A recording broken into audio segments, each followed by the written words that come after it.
ఏంటి చెల్లయ్య చూస్తున్నావు?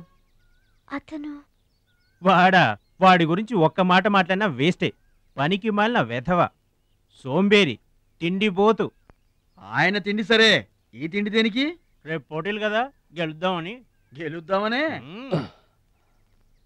ఆ సెటప్ ఏంటి? వాడు వేస్ట్ అయితే వీడు సూపర్ వేస్ట్ కదరా అన్నయ్య. నువ్వు చెప్పింది కరెక్టే. వాడు పోటీలకేనా? గెలుద్దామనే? వాడు గెలుద్దామనే. వీడికి మ్యాథ్ ఎక్కువ, మోత్ తక్కువ. వాడికి కండ ఎక్కువ, కార్యం తక్కువ.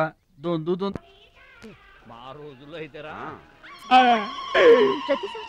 ప్రతి సంవత్సరం అమ్మా.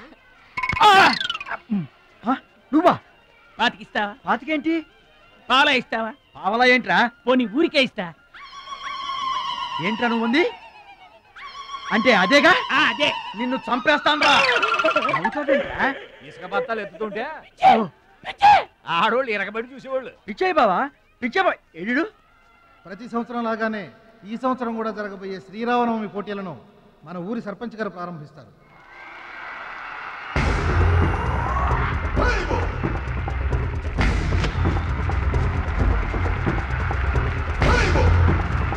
బాబాయ్, ఏంటి తోసుకుంటూ వస్తున్నా? మా బాబాయ్ గెలడం నేను చూడాలిగా.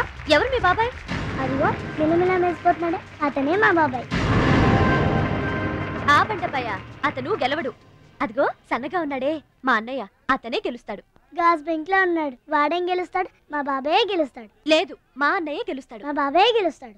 మా అన్నయ్య గెలుస్తాడు. అలాగా? మీ అన్నయ్య గెలుస్తాడా? సరే. ఎక్కడికి? దేవుడికి దండం పెట్టుకోవాలని. ఏమని? ఈసారి మళ్ళీ మీరు పడవెక్కినప్పుడు దానికి చిల్లు పడి మీరందరు గోదావరిలో మునిపోవాలి. అమ్మో, ఇలా కూడా దండం పెట్టుకుంటారా? మీ బాబాయ్ గెలుస్తాడు కానీ అలాంటి దండాలు పెట్టుకోవద్దు నువ్వు. సరే, మా బాబాయ్ గెలవాలని దండం పెట్టుకో. సరే.